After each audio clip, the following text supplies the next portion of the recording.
नमस्कार, आप सभी का स्वागत है हमारे इस YouTube चैनल में। और आज की जो क्लास है वो रहेगी ग्रेविटेशन की। 11th क्लास के चैप्टर नंबर 6 में हम लोग पहुंच चुके हैं और हम लोग आज बातें करेंगे ग्रेविटेशन की। सबसे पहले ग्रेविटेशन को पढ़ने से पहले हम लोग सबसे पहले जान लेते हैं कि कौन कौन सी थ्योरी जो है हमको ग्रेविटेशन में हमको पढ़नी है। सबसे पहले जो है प्लैनेटरी मोशंस के बारे में हम लोग इस चैप्टर में डिस्कस करेंगे। और प्लैनेटरी मोशन के बारे में जो थ्योरी जो है अभी तक दी गई थी, उन थ्योरी में सबसे इंपॉर्टेंट थ्योरीज जो हैं वो है आपकी नंबर 1 पे है जियोसेंट्रिक थ्योरी, ठीक है, जिसको हम लोग बोलेंगे जियोसेंट्रिक थ्योरी, जियोसेंट्रिक थ्योरी। और नंबर 2 पे आपका दे रखा है हेलियोसेंट्रिक थ्योरी, ठीक है ना।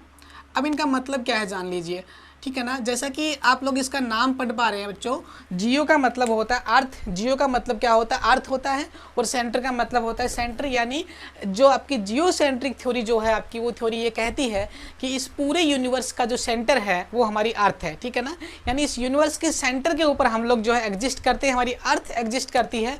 और बाकी जितने भी प्लैनेट्स हैं, जितने भी आपके स्टार्स हैं, जितने भी आपकी एस्ट्रोनॉमिकल जितने भी ऑब्जेक्ट्स या फिर बॉडी जो है स्पेस में घूम रही हैं, वो सारी की सारी बॉडी जो है हमारी अर्थ के अराउंड घूम रही है और अर्थ को एक सेंटर माना गया है, ठीक है। लेकिन आज हम जानते हैं कि ये थ्योरी जो है बिल्कुल पूर्ण रूप से गलत है, सही नहीं है, क्योंकि हमारी जो अर्थ है वो रेस्ट पे नहीं है। और इस थ्योरी के अकॉर्डिंग जो है हमारी अर्थ को रेस्ट पे माना गया है कि हमारी जो अर्थ है वो रेस्ट पे है और बाकी प्लैनेट्स जो हैं इसके अराउंड चक्कर लगाते हैं। इवन सन भी जो है अर्थ के चारों ओर चक्कर लगाता है।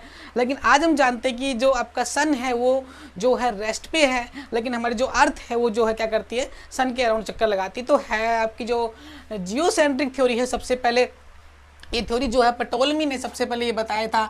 इवन 2000 साल पहले पटोलमी नाम के साइंटिस्ट थे जिन्होंने इस चीज़ के बारे में डिस्कस किया था, बताया था लोगों को कि जियोसेंट्रिक थ्योरी के अकॉर्डिंग अर्थ जो है वो सेंटर है और बाकी जो चीज़ें हैं वो जो है क्या है आपकी इसके अराउंड जो है चक्कर लगाती, ठीक है ना। लेकिन ऐसा पॉसिबल नहीं था, ठीक है ना। अब बाद में लेटर ऑन क्या हुआ, लेटर ऑन जो है एक और आपके जाने माने हमारे मैथमेटिशियन हमारे देश के, जिनका नाम है आर्यभट्ट, ठीक है, आर्यभट्ट,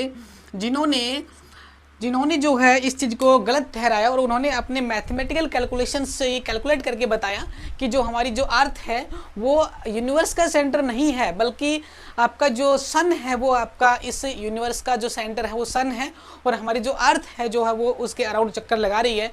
उस टाइम पे हम लोगों को ये नहीं पता था कि हमारे यूनिवर्स के अंदर हमारी जो सोलर जो सिस्टम है वैसे वैसे पता नहीं कितने दुनिया भर के सोलर सिस्टम है, क्योंकि हम लोग जो है वहाँ तक नहीं सोच पा रहे थे जहाँ तक आज हम लोग सोच पाते हैं। तो हम लोगों को ये लगता था कि हमारा सन है और हमारी अर्थ है और हमारे पास में 8 या 9 प्लैनेट्स हैं और उन सभी को मिला के ही ये दुनिया एग्जिस्ट करती है। लेकिन इसके अलावा there are number of galaxies and universe in the universe, बहुत सारी गैलेक्सीज यहाँ पे एग्जिस्ट कर रही हैं।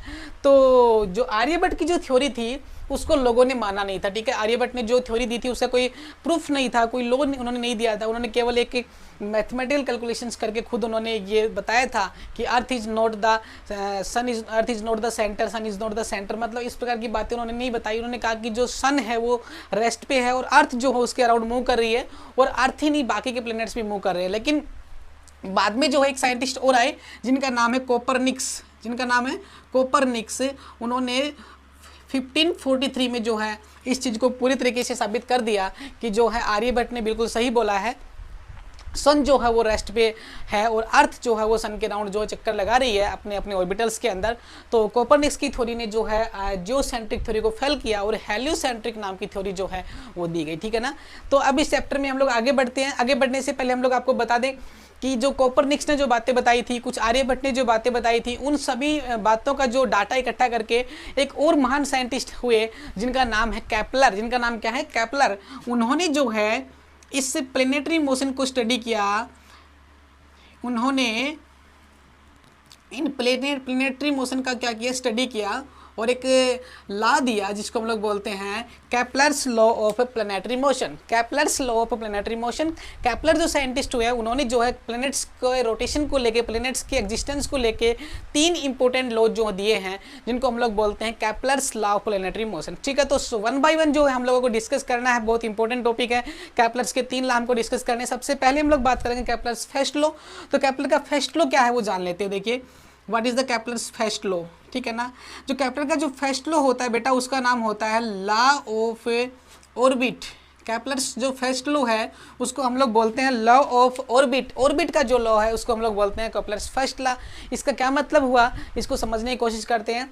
According to Kepler's first law, Kepler ने ये बताया था कि जो आपकी जो सन है आपका, वो जो है रेस्ट पे है, और जितने भी प्लैनेट्स जो होते हैं या फिर अर्थ जो है वो सन के अराउंड जो है अपने अपने पाथ में मूव कर रही हैं, उसके चारों ओर चक्कर लगा रही हैं। लेकिन एक इम्पोर्टेंट बात ये थी कि उनका जो रोटेशन का जो ट्रेजेक्ट्री है, उनका जो पाथ है वो आपका सर्कुलर ना होके कैसा है, इलिप्टिकल पाथ है, ठीक है ना। ये इंपॉर्टेंट बात यहाँ पे थी, यानी sun is at rest and all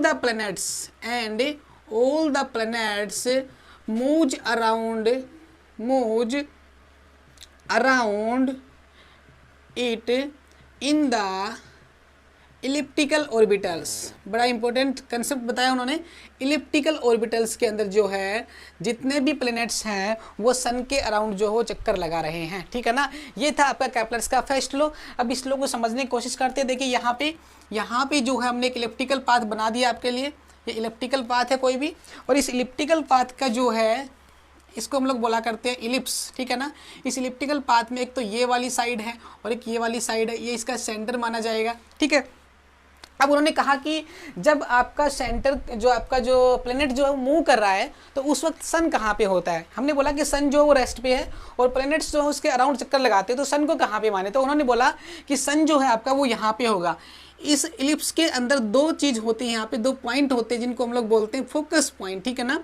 तो ये जो इसका फोकस है इसको हम लोग कई बार फोकस भी बोलते हैं और कई बार हम लोग इसको फोसी भी बोलते हैं, फोसी, ठीक है ना। तो सन जो है वो किसी भी एक फोसी के ऊपर या किसी एक फोकस पे क्या कर दीजिए, मान लीजिए कि सन हमारा यहाँ पे है, ये हमारा सन हो गया इस पॉइंट के ऊपर। तो जो ये वाली जो एक्सिस है, ये वाली एक्सिस, इसको हम लोग बोला करेंगे मेजर एक्सिस। क्या बोला करेंगे, मेजर एक्सिस बोला करेंगे। और ये जो एक्सिस है इसको हम लोग बोला करेंगे माइनर एक्सिस, ठीक है ना। जो छोटी वाली जो एक्सिस है उसको हम लोग बोलते हैं माइनर एक्सिस, और जो बड़ी वाली एक्सिस है उसको हम लोग बोलते हैं मेजर एक्सिस। ये वाली बड़ी होती है, ये वाली छोटी होती है। अगर मैं सर्कल की बात करता हूँ, सर्कुलर पाथ होगा तो उसकी रेडियस क्या होती है, सेम होती है। लेकिन इलिप्स के अंदर जो होता है एक रेडियस बड़ी होती है और एक रेडियस छोटी होती है, यानी सर्कल को हमने कंप्रेस कर दिया तो उससे इलिप्स बनती है।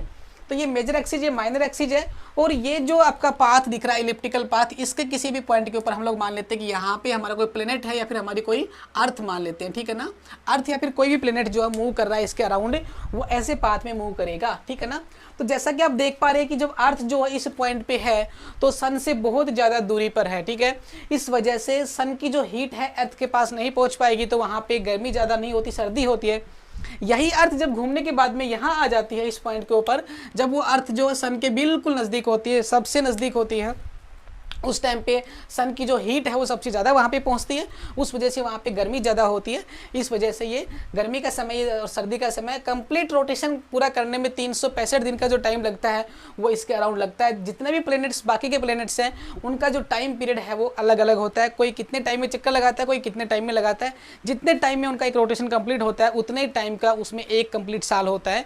और हमारी अर्थ की बात करें तो यहाँ पे 365 डेज का एक रोटेशन होता है, और खुद के जो एक्सिस पे जो उसका रोटेशन होता है वो आपका 24 आवर्स का होता है। 24 आवर्स में खुद जो है रोटेट करती है अर्थ अपने एक्सिस के ऊपर। अब जो ये वाला पॉइंट जो होता है इसको हम लोग बोलते हैं पॉइंट पी और इसको बोलते हैं पॉइंट ए, ठीक है ना। इसको क्या बोलते हैं, पॉइंट पी, और इसको क्या बोलते हैं, पॉइंट ए बोलते हैं, ठीक है ना। पॉइंट पी का मतलब क्या है, पॉइंट पी का मतलब होता है पेरीहिलियन, ठीक है ना। और पॉइंट ए का मतलब क्या है, अपहीलियन, क्या है, अपहीलियन, ठीक है ना। Aphelion is the maximum far point from the sun, sun से सबसे दूर वाला पॉइंट जहाँ पे कोई भी प्लेनेट एग्जिस्ट करता है। और पेरीहिलियन जो होता है सबसे नियरेस्ट जो पॉइंट सन से होता है जहाँ पे कोई प्लेनेट एग्जिस्ट करता है, उनको हम लोग बोलते हैं पेरीहिलियन और अपहीलियन, ठीक है ना। तो ये कंप्लीट हो गया आपका केपलर का फर्स्ट लॉ। केपलर की फर्स्ट लॉ ने केवल इतनी बात बताई कि जो है प्लैनेट्स जो होते हैं वो सन के अराउंड अपने अपने जो ऑर्बिट है उसमें इलिप्टिकल ऑर्बिटल्स में क्या करते हैं, चक्कर लगा रहे होते हैं। और ये था केपलर का फर्स्ट लॉ, ठीक है ना। अब हम लोग सबसे इंपॉर्टेंट आते हैं सेकंड लॉ के ऊपर। केपलर जो सेकंड लॉ है उसको हम लोग बोला करते हैं law of area. Law of क्या बोलते हैं भाई, एरिया बोलते हैं। बड़ा इंपॉर्टेंट है सबसे सेकंड लॉ जो सबसे इंपॉर्टेंट है। लॉ ऑफ एरिया का मतलब क्या हुआ ये समझते हैं। देखो भाई कोई भी प्लैनेट्स मान लेते हैं यहाँ पे हैं, ये मेरे पास में इलिप्टिकल पाथ हो गया, ठीक है ना। और यहाँ पे जो है ये आपका मेजर एक्सिस हो गया, ये माइनर एक्सिस हो गया। यहाँ पे मेरा सन है फोकस के ऊपर, और ये वाला पॉइंट आपका अप हिलियन पॉइंट है, ये वाला पेरिहिलियन पॉइंट है, ठीक है ना। इसको छोड़ देते हैं एक बार यहाँ पे, मेजर एक्सिस और माइनर एक्सिस, ठीक है। अब देखो क्या होता है, मान लीजिए कि किसी पॉइंट के ऊपर प्लेनेट यहाँ पे था, इस पॉइंट के ऊपर, इसको P1 पॉइंट दे देता हूँ। एनी टाइम, किसी भी टाइम पे मान लो प्लेनेट यहाँ पे था, इसके चारों ओर घूम रहा है, तो ये यहाँ पे मान लिया हम लोगों ने। उस पॉइंट से लेके सन का जो डिस्टेंस है, सन का जो डिस्टेंस है, डिस्टेंस का जो पोजीशन वेक्टर है वो हमने ये वाला मान लिया। यही प्लेनेट कुछ देर के बाद में जब यहाँ पहुँचेगा, P2 पॉइंट के ऊपर पहुँचेगा, तो उसका जो वेक्टर है वो ये वाला हो जाएगा, ठीक है ना।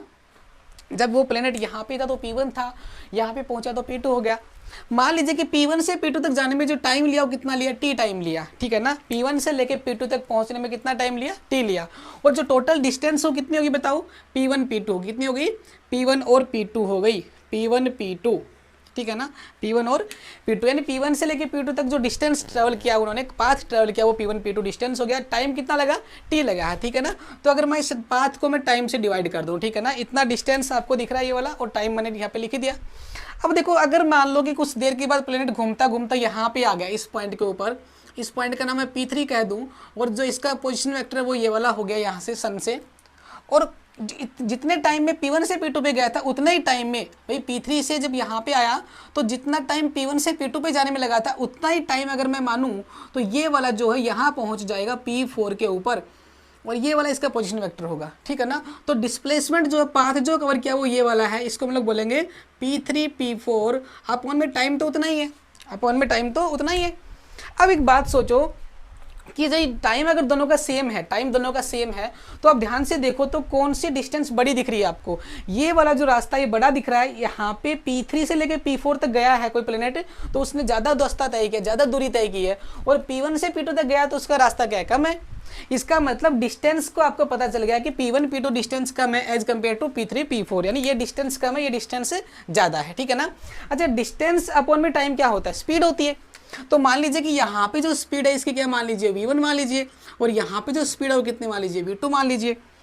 भाई प्लेनेट मूव कर रहा है तो उसकी स्पीड तो होगी, तो यहाँ पे स्पीड V1 मान लीजिए, यहाँ पे स्पीड V2 मान लीजिए। तो डिस्टेंस अपॉन में टाइम क्या हो जाएगी, स्पीड हो जाएगी, वो V1 हो गई, और यहाँ पे क्या हो गई आपकी V2 हो गई, ठीक है ना। तो अकॉर्डिंग टू रिलेशन आपको क्या लग रहा है यहाँ पे, velocity V1 is less than V2, यानी यहाँ पे प्लेनेट की वेलोसिटी एज कम्पेयर टू यहाँ पे क्या है, कम है। मतलब ये हुआ, सेकंड लॉ ने ये बोला कि जब भी कोई प्लेनेट जो होता है सन के नज़दीक चला जाता है तो उसकी वेलोसिटी या उसकी स्पीड बढ़ जाती है, ठीक है ना।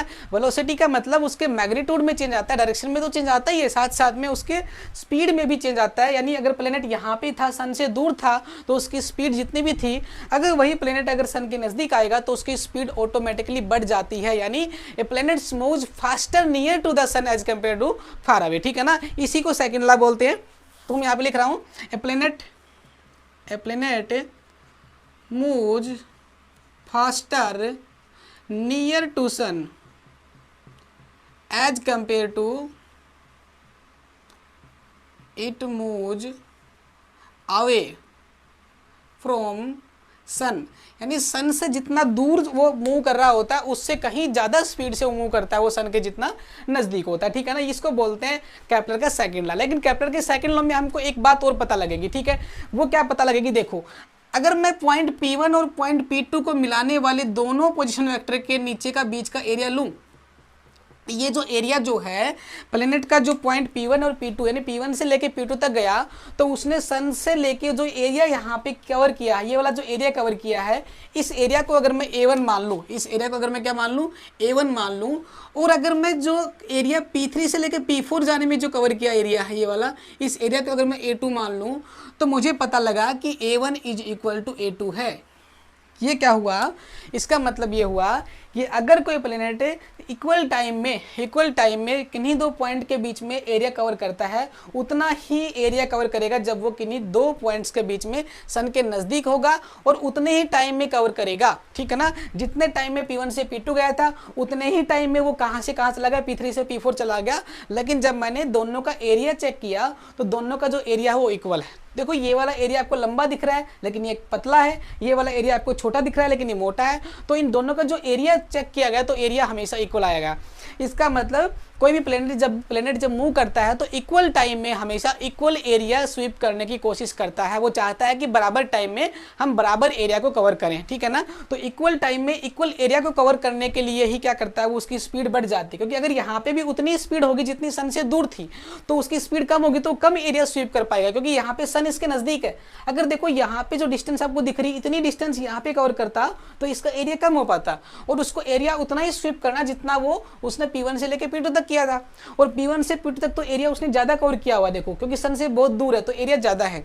ज्यादा एरिया कवर करने के लिए क्या करता है, वो अपनी स्पीड बढ़ा देता है और वो उससे दूर जाता है, ठीक है ना। इसका मतलब ज्यादा रास्ता तय करना पड़ता है। तो हमने इस लॉ से जो है दो चीजें सीखी, लॉ ऑफ एरिया, इसका मतलब एरिया जो होता है वो दोनों का सेम होता है, बराबर टाइम में किसी भी दो पॉइंट के बीच का जो एरिया जो होता है बराबर होता है। या फिर हम कहेंगे वेलोसिटी जो है किसी प्लेनेट की नियर टू द सन क्या होती है, ज्यादा होती है as compare to far away from the sun. तो मैं इस बात को भी यहाँ पर लिख देता हूँ, कौन सी बात को, कि यहाँ पे सेकंड लॉ में लिखेंगे कि एरिया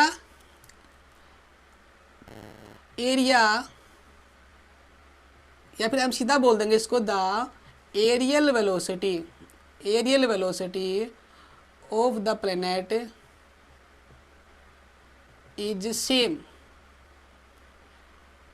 एवरीवेयर।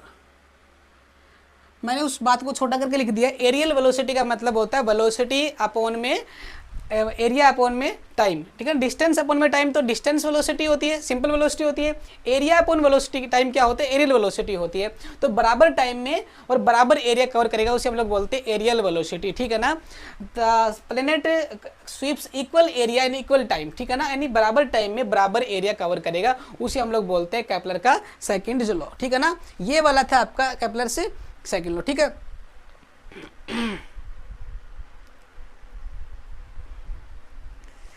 तो भाई अब जो है हम लोग जो इसको साफ कर देते हैं। अब हम लोग केपलर के थर्ड लॉ के बारे में और बातें करते हैं, ताकि फिर जो है हम लोग नेक्स्ट वीडियो में इसके बारे में बात करेंगे। केपलर से थर्ड लॉ की बात करते हैं। देखो अब केपलर से थर्ड लॉ देखते हैं क्या कहता है। थर्ड लॉ बहुत ही सिंपल सा है। केपलर से थर्ड लॉ को हम लोग बोलते हैं लॉ ऑफ पीरियड, मतलब टाइम का नियम है ये वाला, लॉ ऑफ पीरियड। इसके अंदर हम लोग टाइम की बात करेंगे, लॉ ऑफ पीरियड। अब ये थर्ड लॉ देखो क्या बोलता है। थर्ड लॉ ने बोला कि भाई it state that square of the time period of the planet। Time period का मतलब ये होता है कि एक प्लेनेट को कंप्लीट एक चक्कर पूरा करने में कितना टाइम लगता है, उसको हम लोग बोलते हैं टाइम पीरियड। जैसे कि अर्थ का जो टाइम पीरियड है वो आपका 365 डेज होता है। तो time square of the time period of the planet is directly proportional to the cube of the semi major axis, cube of the semi major axis, ठीक है ना। अब सेमी मेजर एक्सिस कौन सी होती है, इसको हम लोग बोलते हैं मेजर एक्सिस। क्या बोलते हैं, मेजर एक्सिस। उसका आधा कर दीजिए तो होगी सेमी मेजर एक्सिस, तो उसका क्यूब करना अपने को। तो हम लोग यहाँ पे लिखने वाले हैं, T square proportional to R cube. इसको अगर हम लोग आर मान लें यहाँ से लेके यहाँ तक का, तो हम लोग लिखेंगे T square is equal to R cube, यानी time period of the planet is directly proportional to the cube of the semi major axis. Semi major axis का क्यूब करना है, मेजर एक्सिस का नहीं करना है। सेमी मेजर एक्सिस का मतलब उसका हाफ करना है, तो आर क्यूब कर दिया, टाइम पीरियड का स्क्वायर करना है, ठीक है ना। इसे हम लोग बोलते हैं Kepler's law of planetary motions. Kepler ने 3 लॉ दिए थे प्लेनेटरी मोशंस के लिए। और अब हम लोग जो है नेक्स्ट वीडियो में हम लोग डिस्कस करेंगे केपलर्स के जो थर्ड लॉ को हम लोग जो है डिफाइन करेंगे, डिराइव करेंगे, इसको जो है फॉर्मूले से इसको प्रूव करके दिखाएंगे। केपलर्स का थर्ड लॉ जो यही होता है। और फिर हम लोग जो है न्यूटन्स के ग्रेविटेशन लॉ को हम लोग डिस्कस करेंगे। तब तक के लिए thank you, have a nice day.